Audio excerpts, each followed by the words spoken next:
My name is April Jackson, and I am at the Galesburg Civic Art Center in Galesburg, Illinois.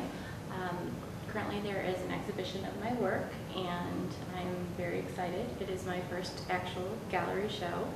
I love that this is the first chance a lot of people will have to see my work in a greater context. My work has a lot of texture, a lot of intense color, and a lot of movement, and I think that makes the work very visually engaging.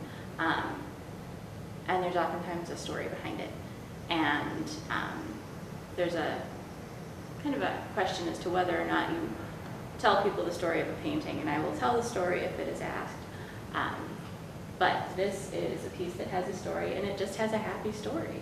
I really enjoy working with my hands directly. I'm always seen covered in paint. And this is a piece that I created mainly using my hands. There was some brushwork involved, but it was very much physically touching the paint and blending the colors on the canvas. It was just about being excited and being just really in that state of flow and being really excited about what I was doing. And I wanted it to be bright, and I wanted it to be bold, and I wanted it to have texture. It has the elements of my pieces, but it's I would say significantly more intense in color than a lot of my pieces are. While my colors are bright, it's not often that I travel into the area of hot pink and orange. But that's part of the process and part of the surprise. And I try and paint things that I personally would enjoy seeing and that would make me ask questions. Because I want viewers to engage with my work. I don't want the viewer to have an easy answer. I think that makes for a much more engaging experience. When you look at a piece and you wonder how it was done, you wonder why it was done, you wonder what someone was thinking when they did it, that's what I want people to think and to feel when they see my pieces. And there's something amazing about getting to see people looking at your work when they connect to it. It's like you can see this little electricity moving between them and the piece. And it's beautiful, and it's amazing, and it's very intimate. And so I like to think that there is an intimate experience that people are having when they see a piece of art.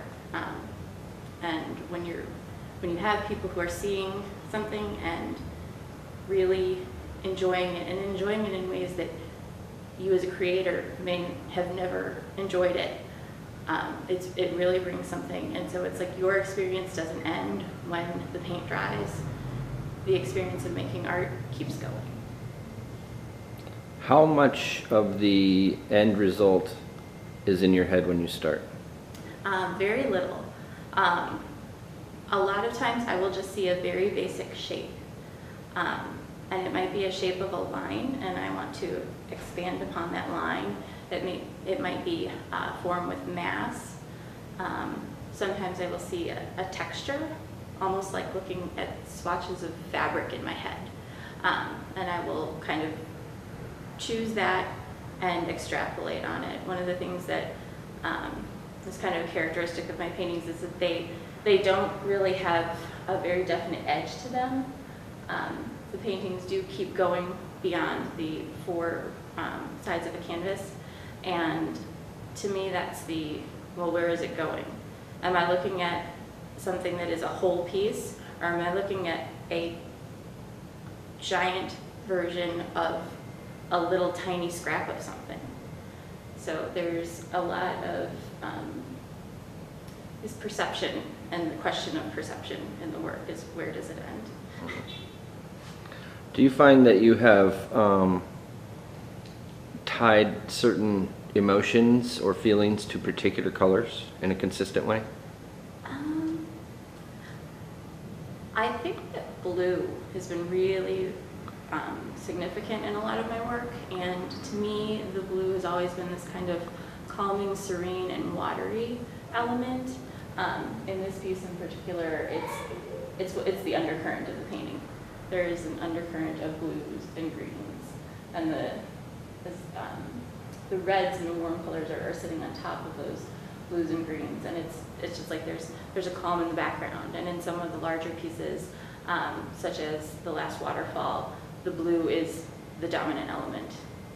And it's that sometimes it's me wanting to be calm, sometimes it's, I hope someone looks at this and gets kind of a feeling of peace or serenity by looking at it.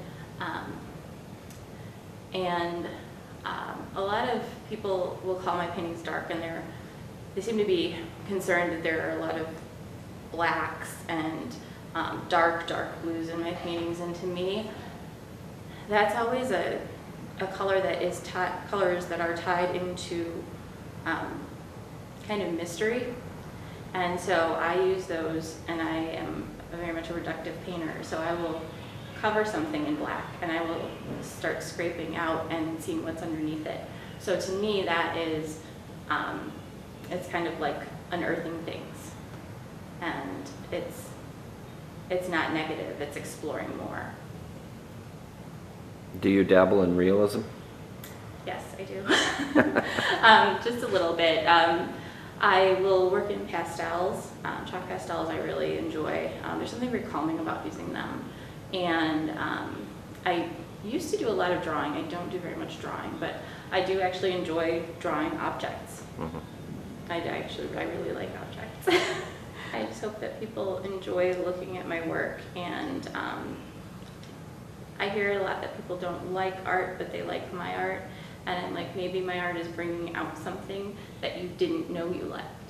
And maybe it is that you're very attracted to bright colors. Maybe it is that you're very attracted to things that have a very tactile quality that make you want to touch them. And there's nothing wrong with that. You just haven't found the right little bit of art that you like yet.